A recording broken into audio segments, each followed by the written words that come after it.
From the very beginning, the iPad was designed to be very powerful, very capable, but also remarkably simple to use. So our goal was to take all the amazing things that you can do with a full-size iPad, but pack them into a product that is so much smaller. And that's what we did with the new iPad mini.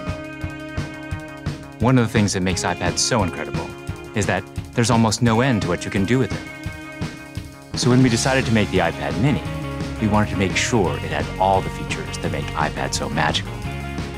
We began with a display that has the same resolution as the iPad 2. So all your apps and content look and work the same way.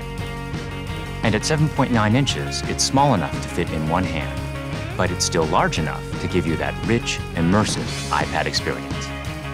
It has a dual-core A5 chip for fast, fluid performance, both FaceTime and iSight cameras. It gets a full 10 hours of battery life, and it runs more than 275,000 apps made just for iPad. These aren't scaled-up phone apps. These are powerful apps that take full advantage of iPad mini's beautiful display. You can access all your favorite music, movies, and TV shows from the iTunes Store. 1.5 million books on the iBookstore, and over 5,000 magazines and newspapers on Newsstand.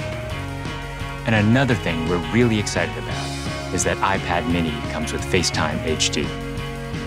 Seeing your friends and family in high definition makes you feel like you're that much closer. If all that we had done was take the original iPad and just reduce it, all that you would be aware of was everything that was just missing. That there is inherent loss in just reducing a product in size. And what we did was we went back to the very beginning and we took the time to design a product that was a concentration of, not a reduction of the original. We felt strongly that 7.9 inches was exactly the right display size, but it became clear that we had to reduce the width of the borders so you can still pick it up and easily use it with one hand. We have continued to develop our unibody process. There are essentially two parts to the enclosure, the glass and the aluminium. And that junction where the two parts actually come together is incredibly important. The diamond cut chamfer meets seamlessly with the glass. And I think it's a beautiful detail that further reduces parts and actually makes it more durable.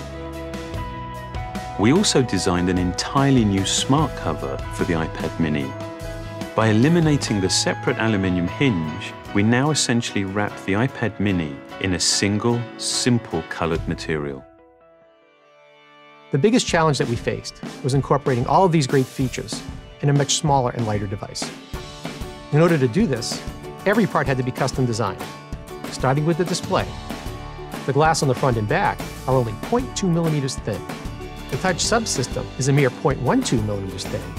It weighs half as much as any we've ever done before. Beyond the screen, we took some dramatic steps to maximize interior space. It has the largest and thinnest single-cell battery we've ever designed. We designed a smaller motherboard to house the powerful A5 chip and built in the new, smaller Lightning connector. We also redesigned the iSight and FaceTime HD cameras, and they allow you to take amazing photos in HD video. We've been able to build all of this technology into a device that is only 0.68 pounds and 7.2 millimeters thin. All of these efforts combine to make a product that is incredibly thin and light and has absolutely remarkable levels of fit and finish. And I think the result is an extraordinary iPad, one that will be used in so many different places, in so many different ways.